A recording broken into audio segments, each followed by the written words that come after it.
Hi అండి. Welcome to my vlog Mukesh and Dhanush crafts. ఈరోజు మీ ముందుకొస్తున్నాను ఒక మంచి రెసిపీతో. అదేంటంటే పిల్లలు ఎంతో ఇష్టంగా తినే బ్రేక్‌ఫాస్ట్ అండ్ స్నాక్ అండి ఇది. పఫ్డ్ రైస్‌తో చేసుకోవాలి దీన్ని. చాలా బావుంటది. పిల్లలు చాలా ఇష్టంగా తింటారు. హెల్తీ కూడా.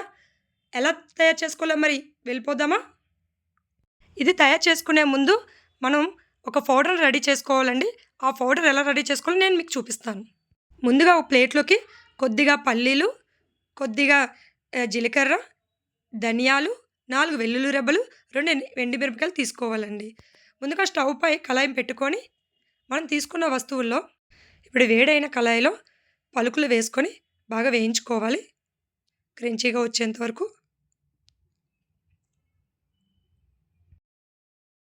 ఆ తర్వాత మనం తీసుకున్న కొద్దిగా జీలకర్ర, ధనియాలను కూడా వేసుకొని బాగా వేయించుకోవాలి. జీలకర్ర ముందుగా వేయకూడదండి. ఎందుకంటే తొందరగా వేగిపోతుంది కనుక ముందుగా పల్లీలను మనం బాగా వేయించుకోవాలి. ఇలా వేయించుకున్న వీటిని స్టవ్ పై నుంచి దించి కొద్దిగా చల్లారనిచ్చి మిక్సీ పట్టుకోవాలి.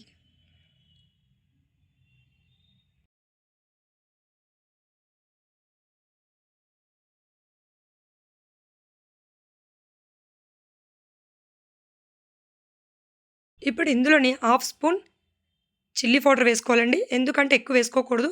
ఆల్రెడీ మనం 2 ఎండుమిర్చి వేసుకున్నాం కనుక మళ్ళీ కారం ఎక్కువ అవుతది. ఇలా ఈ విధంగా ఈ పౌడర్‌ని రెడీ చేసుకోవాలండి. రెడీ చేసుకొని పక్కన పెట్టుకోవాలి. పఫ్డ్ రైస్‌తో బ్రేక్‌ఫాస్ట్ అండ్ స్నాక్ ఎలా చేయాలో చూద్దామా? ఇప్పుడు మనం స్టవ్ ఆన్ చేసుకొని 2 స్పూన్స్ ఆయిల్ వేసుకోవాలండి.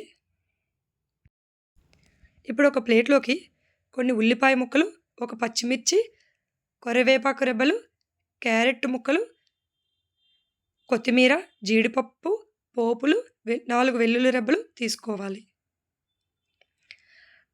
వాటన్నిటిని ఆయిల్‌లో వేసుకొని బాగా వేగనివ్వాలి.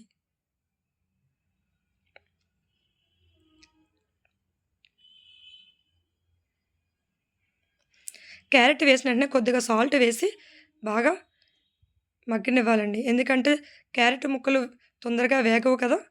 సాల్ట్ వేసుకుంటే తొందరగా వేగుతాయి. ఇప్పుడు అన్నిటిని మనం వేయించుకున్న తర్వాత లాస్ట్‌లో ఆ వెల్లుల్లిపాయలను వేసుకోవాలండి. ఇప్పుడు ఇదిలా పక్కన పెట్టి, ఇది ఒక టైప్ ఆఫ్ మురుమర అండి. అదే మూరీలు అంటాం కదా! కానీ మూరీలు కాదు. ఇవి సెపరేట్‌గా ఉంటాయి. మీకు సూపర్ బజార్‌లో దొరుకుతాయి. ఇప్పుడు ఒక గిన్నెతో వాటర్ తీసుకొని, ఆ వాటర్‌లో ఈ పఫ్డ్ రైస్‌ని వేయాలి. ఇలా వేసి వెంటనే తీసి వాటర్ అంతా మనకి గుప్పుట్లో గట్టిగా నొక్కిపెట్టి, ఆ వాటర్‌నంతా తీసేయాలి మళ్ళీ వెంటనే. తీసి ఇప్పుడు మనం వేయించుకున్న వెజిటబుల్‌లో వేసుకోవాలి వీటిని. అలా అంతా వాటర్ అంతా తీసేసి గట్టిగా నొక్కి వేసుకోవాలి. ఎక్కువ వాటర్‌లో ఉంచకూడదండి. వెంటనే వేసుకోవాలి. ఇలా వాటర్‌లో వేసిన వెంటనే మనం వేయించుకున్న వెజిటబుల్స్‌లో వేసుకోవాలి. అప్పటి వరకు సిమ్‌లో పెట్టాలి వెజిటబుల్స్‌ని. చూసారు కదా! ఈ విధంగా. ఇప్పుడు ఇందులోని హాఫ్ స్పూన్ పసుపు వేసుకోవాలి.